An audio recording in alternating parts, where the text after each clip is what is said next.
My favorite definition of what pain is comes from a researcher out of Australia, Lorimer Moseley, which is that pain is an unpleasant sensory and emotional experience that is associated to actual or potential tissue damage. The thing that's really cool about that, so he says pain is a sensory and emotional experience, which we would agree, like pain sucks, it's not fun, it hurts, it's definitely not pleasant. But the really powerful thing about that quote is that pain is associated to, not caused by, actual or potential tissue damage. So pain is associated to actual damage. That I think we all kind of understand. You know, you get a paper cut, like you'll feel that.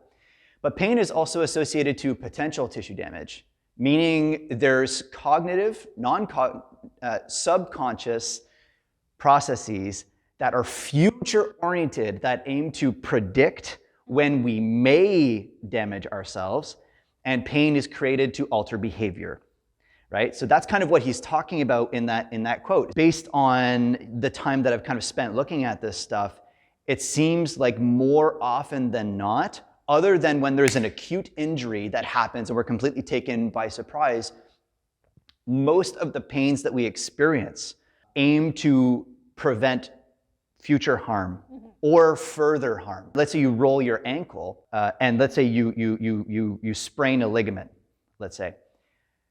The model that we're kind of looking at now to conceptualize why our ankle will hurt is that there's a compromised ligament and the brain is telling you, hey, be careful, don't put as much load through this ankle in this type of manner, you know, walk differently, and it creates a limp so that the tissues can heal and that we don't compromise that ligament further, right? And the reason why we're looking at it in this way is that, and I'll use a different example that's just very real and relevant. I was talking with Greg Lehman not too long ago. He's a Canadian physiotherapist.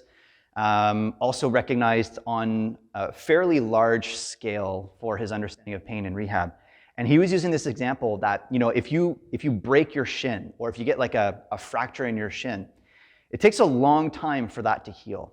And usually, like, the way that it'll work is you'll have shin pain, you go to get an exam, let's say, and then let's say they put you in a boot of sorts. Yeah. Shortly after putting your leg in a boot, your shin won't hurt anymore. But it's not that the bone has healed within a matter of a week or so. The fracture is still there. But because there's a protective strategy around the shin, the brain or the nervous system doesn't feel the need to create pain so as to alert you of the problem.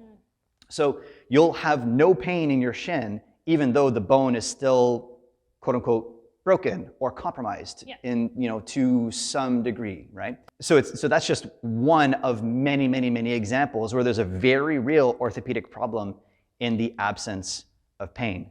And then if you start stressing that leg too much, then you'll start getting feedback about like, hey, careful, what you're doing might exceed the tolerance of the area. So that's the big reframe with pain, is that there isn't this causal relationship between the pain experience and damage. At least in my experience, and I don't know if you can attest to this, but understanding that is actually really liberating because you can experience discomfort without it being this catastrophic thing of like, oh my gosh, what did I just do to myself?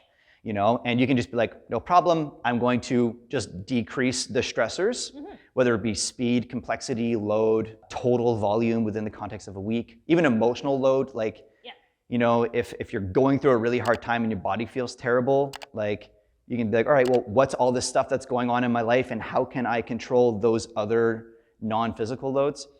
And that can just help your body hurt less.